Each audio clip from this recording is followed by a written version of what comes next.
What's up, team? Today we're talking about solving inequalities. Our learning target is above. It says I can solve multi-step inequalities, and I have a few reminders there as well. So we're going to follow the same steps as solving equations, but instead of using we're using the inequality instead of the equal sign here.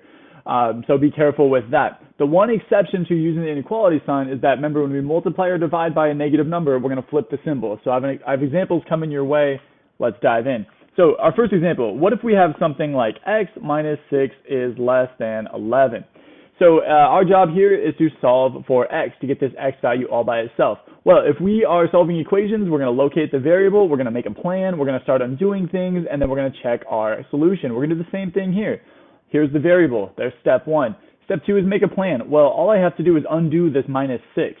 That means I'm going to add 6 to both sides. There's my plan. Now, let's start undoing things. Add 6. Add 6, and we learn that x is less than 17. There's our solution. Now, the major difference here, remember, is that x is less than 17. That's not just a single number. What this is saying is that 17 is our cutoff line. If we have all these numbers on this smaller than 17, all these numbers larger than 17, 17 is our cutoff line, and all the numbers that are smaller than 17 are going to satisfy this inequality. If the number is exactly 17 or anything higher than 17, then it's not going to satisfy the inequality. So the way that we're going to check this is slightly different. We can't just simply plug in 17 because x cannot be equal to 17. We're saying that right now. X has to be less than. So we're going to plug in something super close to 17, but not quite 17, and see if we get a true statement. So what I'm going to do here is I'm going to plug in x. Oops, that's not true. I'm not going to write an x there. I'm going to plug in something that's super close. So that's going to be 16.99. That's very close to 17.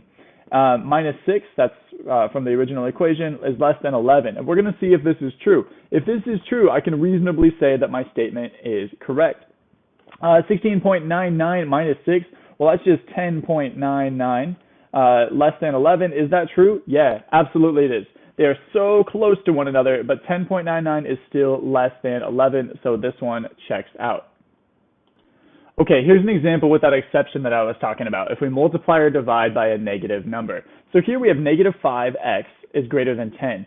And we know that we need to divide both sides by negative 5 because there's an implied multiplication going on right here. So when we do that, we divide by negative 5, divide by negative 5. This ends up being 1x or just x. On the right-hand side, we end up with negative 2. And what we need to do here is we'll flip the inequality sign. So x is less than negative 2.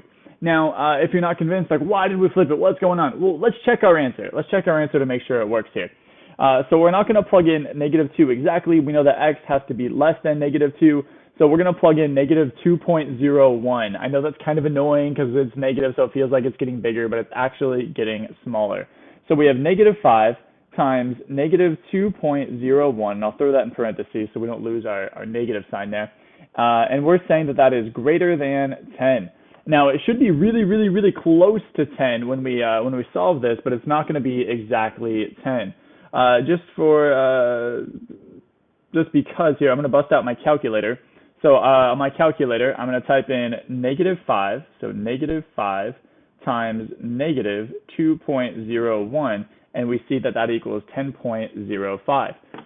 And when we plug that in, 10.05 greater than 10, that is true. It is super close, but it's not exactly. That's good. That's what we wanted. So this one also checks out. We'd say that x is less than negative 2. So we flip the inequality sign. Notice it went from greater than to less than whenever we divide by a negative or we multiply by a negative. No other time. You must do it when you divide or multiply by a negative, but you may not do it any other time.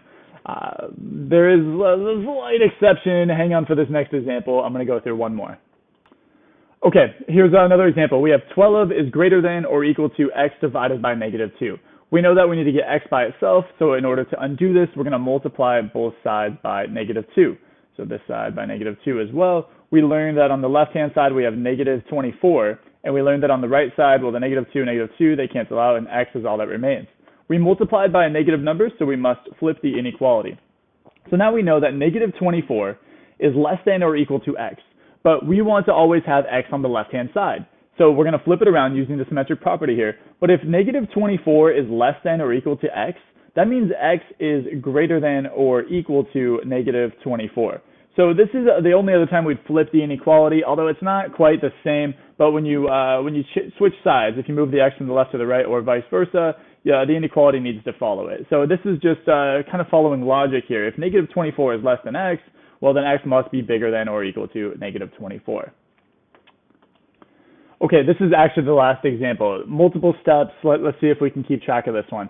So what we're going to do first, we have some options. We can add the 4x to both sides. We can add the 3 to both sides. Let's just add 3 to both sides. We'll deal with the constants first. So if we do that, we'll do plus 3, and we learned that negative 6x is less than or equal to negative 4x, and then 1 plus 3 is 4. Cool. Now we're going to move this negative 4x to the other side. So in order to undo that, we need to add 4x. So plus 4x to both sides. Negative 6x plus 4x, that lands us at negative 2x. We get closer to 0 in this case. And we didn't do anything with negatives here, so the sign stays the same. And then those went away, the 4 remains. Okay, one more step. We have negative 2x's, so that's negative 2 times x is less than or equal to 4. In order to undo this, we need to divide by a negative 2. When we divide by a negative, we flip the inequality sign. So now we learn that x is greater than or equal to negative 2, and this is our solution. X can be anything that is negative 2 or bigger. It can be negative 2, negative 1, 0, 1, 2, 3, it can be 100, whatever. That set of numbers satisfies this inequality if we were to plug it back in. So anything that's negative 2 or bigger, when you plug it into this inequality, it will make the inequality true. All right, check my notes if you have some more questions. They're more detailed than what I just did. And then let me know if you have any additional questions to that. Good luck.